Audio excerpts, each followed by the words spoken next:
दर्शकवृन्द शुभ प्रभात, नमस्कार, ओम आदि। म राजु अधिकारी। तपाईँ हाम्रो जीवनमा एउटा आत्मिक प्यास हुन्छ, तिर्खा हुन्छ, भोक हुन्छ। एउटा भौतिक प्यास हुन्छ, एउटा आत्मिक प्यास हुन्छ। भौतिक प्यास के हो? साधन सुविधा, पद प्रतिष्ठा, चिजबिजहरू, धन सम्पत्ति जोड्ने चाहना। र आत्माको प्यास के हो? आत्माको तिर्खा के हो? योग, ध्यान, अध्यात्म, साधनामा डुब्ने, रमाउने। जीवनको एक कालखण्डमा अर्थात् उमेर बढ्दै जाने क्रममा एक न एक दिन त्यस्तो मोड आउँछ जब हामी योगतिर, ध्यानतिर, साधनातिर, मन्त्रतिर तानिन्छौँ।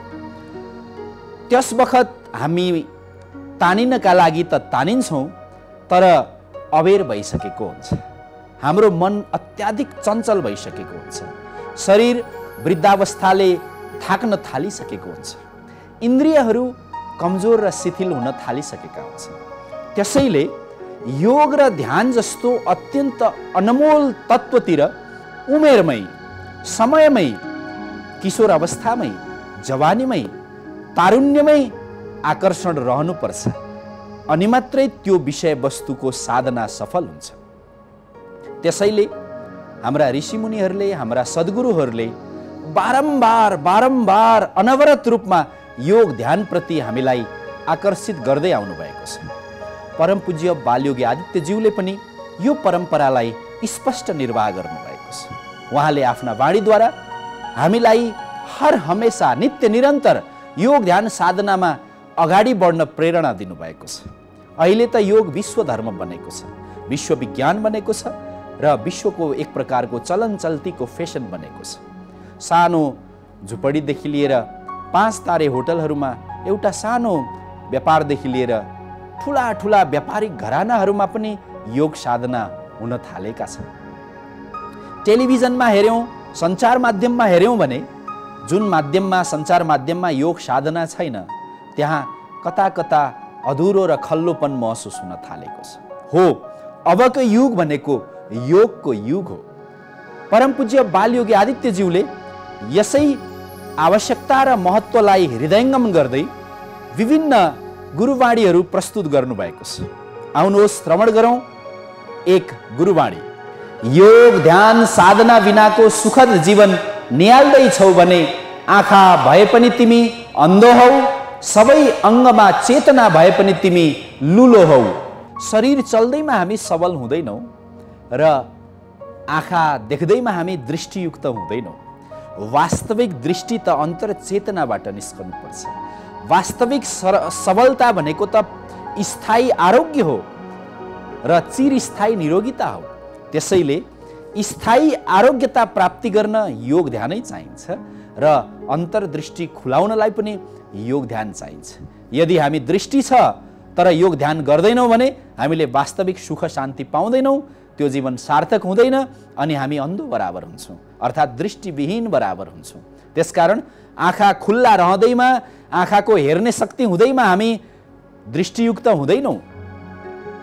अन्तःकरणमा लुकेर बसेको मौलिक र नैसर्गिक सुख शान्तिलाई निकाल्न सक्ने मात्रै दृष्टिवान हो र त्यसका लागि योग ध्यान साधना चाहिन्छ भनेर पूज्य बालयोगीज्यूले हामीलाई यो सूत्र दिनुभएको छ। त्यसै गरी हाम्रो शरीर त चल्छ, तर शरीरको जाने पुग्ने उद्देश्य र ठाउँ छैन, बाटो तय छैन भने त्यो अपाङ्ग जस्तै, लुलो जस्तै शरीर हो। दृष्टि स्पष्ट छ, बाटो स्पष्ट छ, मार्ग शुद्ध छ र पुग्ने लक्ष्य स्पष्ट छ भने मात्रै हामी दृष्टि भएका हौँ, अर्थात् सबल हौँ। हो, त्यसका लागि योग ध्यान साधना चाहिन्छ। बिना योग ध्यान साधना हामी शरीर चले पनि लुलो हौँ, लङ्गडो हौँ र आँखा देखे पनि हामी दृष्टिविहीन हौँ। यही रहस्यलाई पूज्य गुरुदेवले आफ्नो सूत्रमा भर्नु भएको छ। दर्शकवृन्द, आउनुहोस् योग सम्बन्धी, साधना सम्बन्धी, ध्यान सम्बन्धी अर्को एउटा गुरुवाणी श्रवण गरौँ अनि यसमाथि मनन गरौँ। जीवनको अमृत रस यदि पिउनु छ भने साधना ध्यानद्वारा आफ्नो प्राणलाई जीवित राखी समाधिमय चिताको स्वाद चाखिहाल। दर्शकवृन्द, तपाईँ हामीले सुनेका छौँ असतोमा सद्गमय, अर्थात् असत्यमा कहिले नहिँडौँ। यदि हिँड्दैछौँ भने त्यो बाटो छोडिदेऊ र सत्यमा हिँडौँ। बाणीको सत्यता, कर्मको सत्यता, विचारको सत्यता नै जीवनको अर्थ हो। त्यसले मात्रै जीवनको मूल्य बोध गराउँछ। अनि हामीले यो वेद वाक्य सुनेका छौँ, तमसोमा ज्योतिर्गमय, अनि सुनेका छौँ हामीले र बारम्बार उच्चारण गर्दै पनि आएका छौँ, मृत्युमा अमृतम गमय। हो, जहाँ अमृत हुन्छ त्यहाँ जीवन हुन्छ। जहाँ जीवन क्रियाशील हुँदैन, जीवन सक्रिय हुँदैन, जीवनमा प्राण हुँदैन, त्यो मरे तुल्य हुन्छ। हाम्रो भोजनमा पनि दुई प्रकारको शक्ति हुन्छ, एउटा अमृत भोजन, अर्को मृत भोजन। जो मरिसकेको खाना हो त्यो मृत भोजन हो। जहाँ प्राण छ, जीवन छ, प्राण शक्ति छ, प्राण रस छ, त्यो अमृत भोजन हो। हाम्रो जीवनभित्रबाट पनि, यो जिन्दगीभित्र पनि अमृतको मुहान छ। त्यो मुहानलाई खोल्ने, त्यसलाई उद्घाटित गर्ने र त्यो मुहानबाट निस्किने अमृत रस पिउन चाहने हो भने हामीले ध्यान साधना गर्नुपर्छ। त्यो मुहान फुटाउने स्रोत, उपकरण, उपाय र साधन भनेकै ध्यान र साधना हो। साधना भनेको शरीर र इन्द्रियहरूको अनुशासन हो, ध्यान भनेको मनको अनुशासन हो। पूज्य बालयोगी आदित्यज्यूले एक प्रसङ्गमा लेख्नु भएको थियो, ध्यान भनेको हाम्रा कुविचारहरूको यमराज हो। मस्तिष्कमा, मनमा उत्पन्न हुने सबै नराम्रा, खराब र कुविचारहरूको समाधान गर्ने ध्यान हो। ध्यान भनेको पवित्र विचारको स्नान हो। मनमा शुद्ध, सकारात्मक, पवित्र, दिव्य विचारहरूको उद्घाटन गर्ने कला ध्यान हो। अनि साधना भनेको हाम्रो बाणीमा संयम, हाम्रो कर्ममा संयम, हाम्रो आदतमा संयम, हाम्रो इन्द्रियहरूलाई नियन्त्रण गर्ने कला हो। सँगसँगै ध्यान र साधना चल्यो जीवनमा भने हामी अगाडि बढ्छौँ अनि हाम्रो प्राण शक्ति एकाग्र हुन्छ, ऊर्ध्वगामी हुन्छ। हाम्रो प्राणको धारालाई, शरीरभित्र रहेको जीवन ऊर्जाको प्राणको धारालाई जता चाह्यो हामी त्यतै अगाडि बढाउन सक्छौँ या माथितिर बढाउन सक्छौँ। अनि हाम्रा प्रवृत्तिहरू ऊर्ध्वगामी हुन्छन्। प्राण जता जता बग्छ, हाम्रो जिन्दगी त्यतै त्यतै बग्छ। जुन दिन प्राण सकिन्छ, हाम्रो जीवन लीला सकिन्छ। प्राण पखेरु उड्छ। त्यसकारण साधना र ध्यानले प्राणलाई सघन, सूक्ष्मीकृत, व्यवस्थित, सन्तुलित बनाउँछ। जब हामी प्राणमाथि आफ्नो बस र नियन्त्रण प्राप्त गर्छौँ, त्यो बेला समाधिको प्राप्ति हुन्छ। त्यो अवस्थालाई समाधि भनिन्छ। अनि समाधि भनेको जीवित रहँदै, हाम्रो प्राण चल्दा चल्दै हामी त्यो चिर समाधिको, परम आनन्दको, सच्चिद आनन्दको जुन रसको आनन्द लिन्छौँ, रसलाई स्वाद लिन्छौँ, त्यो रस चाख्न पाउँछौँ, त्यसलाई समाधिको उच्च अवस्था भनिन्छ। यो उच्च अवस्थामा पुग्नलाई ध्यान र साधना अवश्यम्भावी छ, नभए अरू उपाय छैन भनेर पूज्य बालयोगी आदित्यज्यूले हामीलाई प्रस्तुत गुरुवाणीद्वारा स्मरण गराउनु भएको छ। आदरणीय दर्शकवृन्द, तपाईँ हामी सबैको चाहना ध्यान सिक्नेछ, योग सिक्नेछ, प्राणायाम सिक्नेछ।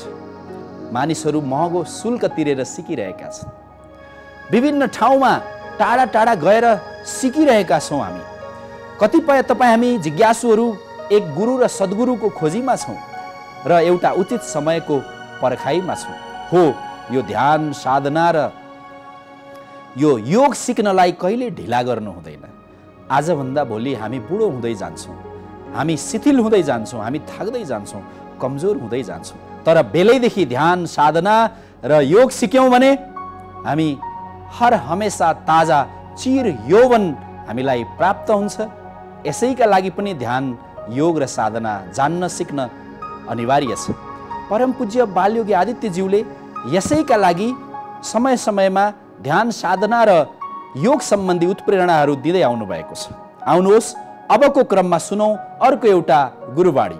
मानस पटलमा तरङ्गित बनी बसेका असङ्ख्य पीडादायक तनावलाई शान्त राख्ने स्रोत नै साधना र योग हो।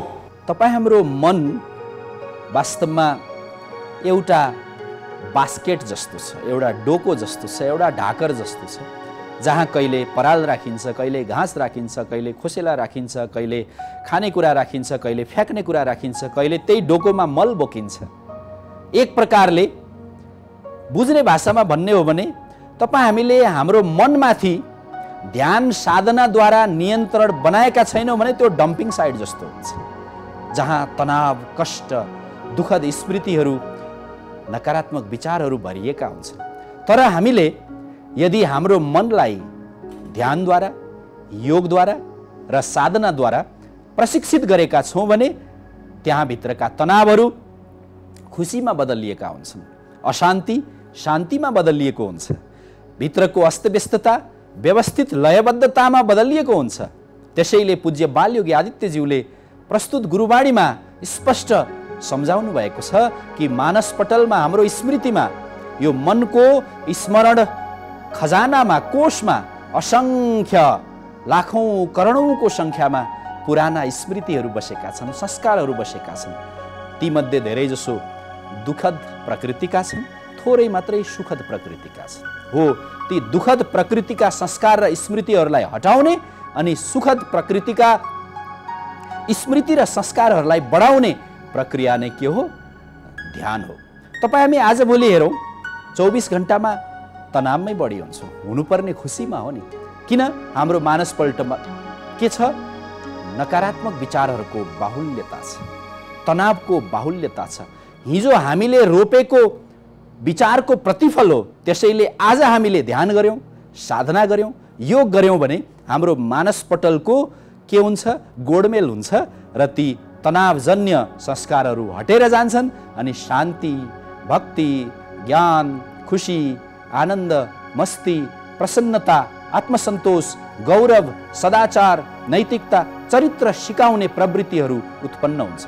त्यसैले दर्शकवृन्द, पूज्य बालयोगीज्यूले भन्नुभए झैँ साधना र योग तनावलाई हटाउने स्रोत हो, मनलाई सफा गर्ने माध्यम हो र जीवनभित्रको जीवन ऊर्जालाई उद्घाटित गर्ने शक्ति हो।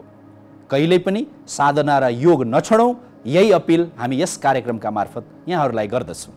आउनुहोस् यसै क्रममा अर्को एउटा गुरुवाणी श्रवण मनन गरौँ।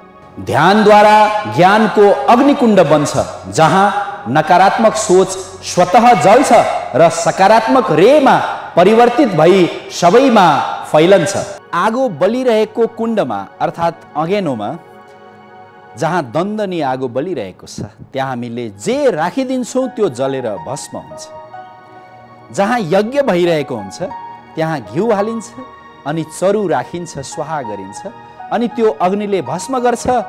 अनि त्यो चरु गरिएको, होम गरिएको हवन सामग्रीमा राखिएको घिउ, तिल र अरू मिष्ठान्नहरूबाट सुगन्ध निस्किन्छ र वातावरणमा फैलिन्छ। हो, ध्यानले पनि मानसिक हवन गर्छ, अर्थात् ध्यान त्यो अग्निकुण्ड हो जहाँ ज्ञानको ओतप्रोत हुन्छ।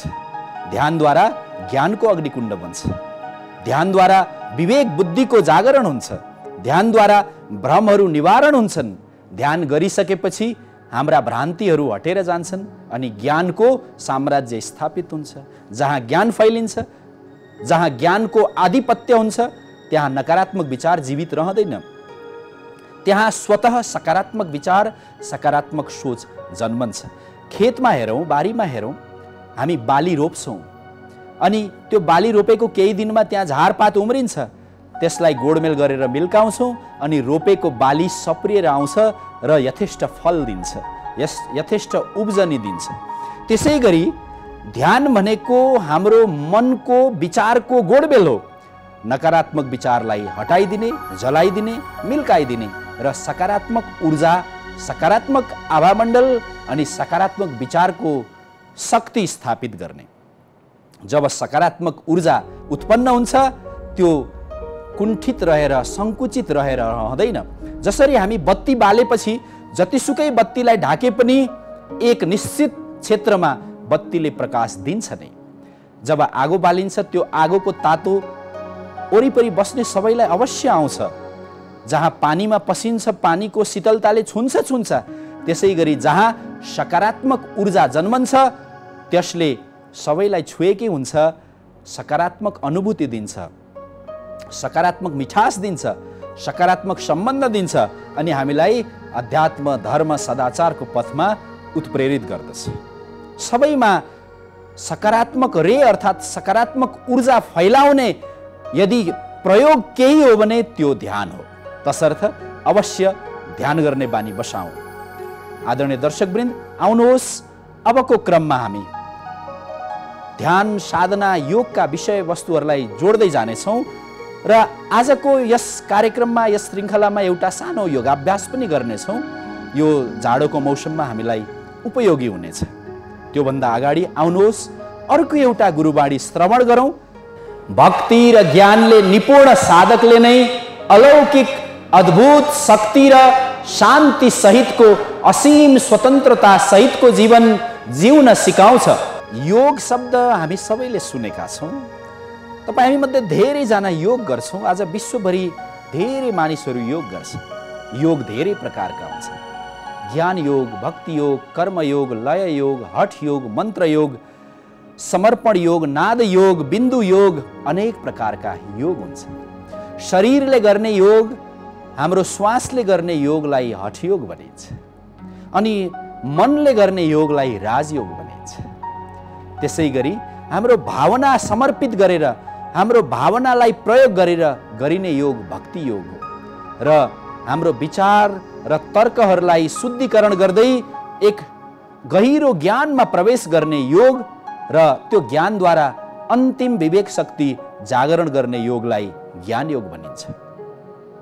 परम पूज्य बालयोगी आदित्यज्यूले सबै प्रकारका योगहरूमा कलम चलाउनु भएको छ। उहाँले भक्ति योगमा पनि आफ्ना उद्गारहरू दिनुभएको छ। ज्ञान योग विषयमा पनि आफ्ना लेखनीहरू अगाडि बढाउनु भएको छ।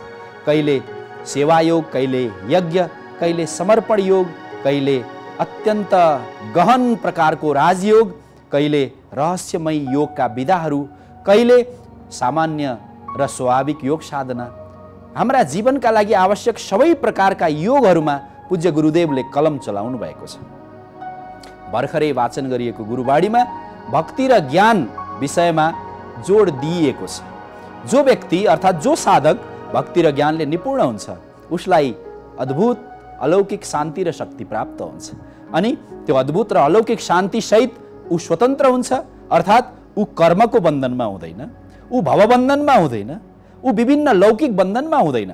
व्यवहार त गर्छ उसले, ऊ विवाहित पनि हुन सक्छ, ऊ परिवारमा सन्तानको मातापिता पनि हुन सक्छ, सामाजिक नियम र मर्यादाहरूमा रहेर बाँच्न पनि सक्छ। तर आत्मिक रूपले चैतन्यताको दृष्टिले ऊ स्वतन्त्र हुन्छ। उसको सम्बन्ध केवल परमात्मासँग हुन्छ, केवल असीम शक्तिसँग हुन्छ। हो, जो व्यक्ति भक्ति र ज्ञानले ओतप्रोत हुन्छ ऊ शाश्वत रूपले स्वतन्त्र हुन्छ अनि उसको जीवन लोभ लाग्दो हुन्छ, उसको जीवन आदर्शमय हुन्छ। यस्तै साधकलाई योगी, त्यागी, तपस्वी, सन्त भनेर हामी चिन्दछौँ, मान्दछौँ, जान्दछौँ। आजको युगमा तपाईँ हामी जे काम गर्छौँ, जहाँ जहाँ बस्छौँ, जुन जुन पेसा गर्छौँ, जुन जुन भूमिका अपनाउँछौँ, चाहे हामी टाई सुट लाएर आफ्नो काम किन नगरौँ, हामी योग ध्यान गर्न सक्छौँ र मनले भक्ति र ज्ञानमा निरन्तर आफूलाई अगाडि बढाउन सक्छौँ। तपाईँ हाम्रो कर्म, तपाईँ हाम्रो जागिर, तपाईँ हाम्रो पेसा, तपाईँ हाम्रो व्यापार योग साधनाको बाधक कहिल्यै पनि बन्दैन। बरु जे काम गर्छौँ योग गर्न थालियो भने त्यो काममा निपुणता आउँछ। हो, यस्तै यस्तै रहस्यहरूले भरिएको परम पूज्य गुरुदेवद्वारा प्रदान गरिएको यो गुरुवाणी अत्यन्तै मननीय छ। आदरणीय दर्शकवृन्द, आजको श्रृङ्खलामा हामी एउटा सानो योगाभ्यास गर्न गइरहेका छौँ। यो योगाभ्यासको नाम हो सूर्य भेदन प्राणायाम, जुन प्राणायाम यो जाडो मौसममा अत्यन्तै उपयोगी किसिमको छ र सबैले यो जाडोभरि गर्नुपर्ने प्राणायाम हो। आउनुहोस् सिकौँ, जानौँ र गरौँ सूर्य भेदन प्राणायाम। सूर्य भेदन प्राणायाम अर्थात् सूर्य शक्ति।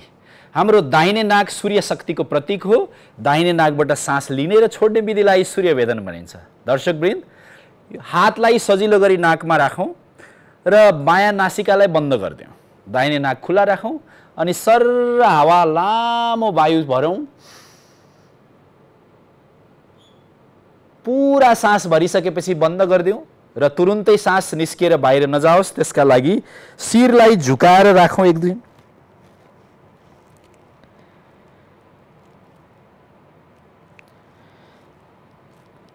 बिस्तारै बायाँबाट देब्रेबाट सास बाहिर निकालौँ, बाहिर फ्याल्दिउँ। फेरि बायाँबाट नलिने यसमा ध्यान राख्नुपर्ने हुन्छ। बायाँलाई बन्द गरिदिउँ देब्रे नाकको प्वाललाई, दाहिने नाकबाट सास भरौँ। गहिरो लामो श्वास भरिसकेपछि शिरलाई निहुर्याइदिउँ। जालन्धर बन्द भनिन्छ यो अभ्यासलाई। रोकेर राखौँ। कति लामो सकिन्छ त्यति रोक्नुपर्ने हुन्छ। अधिकतम क्षमता रहेसम्म 40 सेकेन्ड, 50 सेकेन्ड, 1 मिनट कति सकिन्छ त्यति रोकौँ आफ्नो क्षमता अनुसार। अनि बिस्तारै हात प्रयोग गर्दै बायाँ नासिकाबाट हावा बाहिर निकाल्दिउँ। यो विधि हो सूर्यवेदी प्राणायाम। अर्थात् दाहिने नाकबाट श्वास भर्ने, अधिकतम रोकेर राख्ने, सास रोकुन्जेल शिरलाई निहुर्याउने अर्थात् जालन्धर बन्द लगाउने, अनि बायाँ नाक यानि कि देब्रे नाकबाट श्वास बाहिर निकाल्दै शिर उठाउने। यो जाडोमा अत्यन्तै उपयोगी प्राणायाम। यसले शरीरमा ऊर्जा र उष्मा ल्याउँछ। एक प्रकारको अस्थायी तापक्रम बढाउँछ अनि गर्मी बढाइसकेपछि हामी सक्रिय हुन्छौँ, सजग हुन्छौँ, मन मस्तिष्कमा उल्लास आउँछ। विशेष गरी कमजोर र लो ब्लड प्रेसर यानि कि निम्न रक्तचाप भएकाहरूका लागि यो झन् उपयोगी छ। सबैले गर्न सकिन्छ। एउटा कुरा ध्यान दिनु होला, उच्च रक्तचाप छ र मुटु रोगको औषधि हामी खाइरहेका छौँ भने चाहिँ थोरै गरौँ, सास लामो नरोकिकन गरौँ। सूर्य जस्तै ओजस्वी र तेजस्वी बनाउने यो सूर्यवेदी प्राणायाम यो जाडोमा अवश्य गरौँ। प्राणायाम आजको दिनमा, आजको जीवनमा अत्यन्त ठुलो वरदान हो र यो जाडोमा सूर्यवेदी महावरदान हो।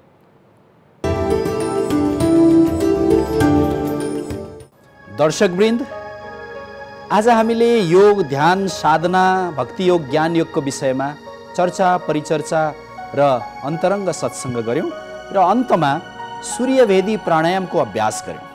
यो सूर्यवेदी प्राणायाम यो जाडो मौसममा सबैका लागि उपयोगी प्राणायाम हो। जाडोमा विभिन्न प्रकारका रोगहरू फैलिने सम्भावना हुन्छ। हाम्रो श्वास प्रश्वासमा धेरै किसिमका बाधाहरू उत्पन्न हुन्छन्। शरीरलाई तताउन र मनलाई उल्लासित राख्नका लागि सूर्यवेदी प्राणायाम अत्यन्त उपयोगी छ। यो प्राणायाम अवश्य गरौँ भन्ने अनुरोध गर्दै आजको कार्यक्रमबाट हामी बिदा लिन्छौँ। अर्को श्रृङ्खलामा फेरि विभिन्न ज्ञान रसहरूसहित उपस्थित हुनेछौँ। नमस्कार। ओम आदि।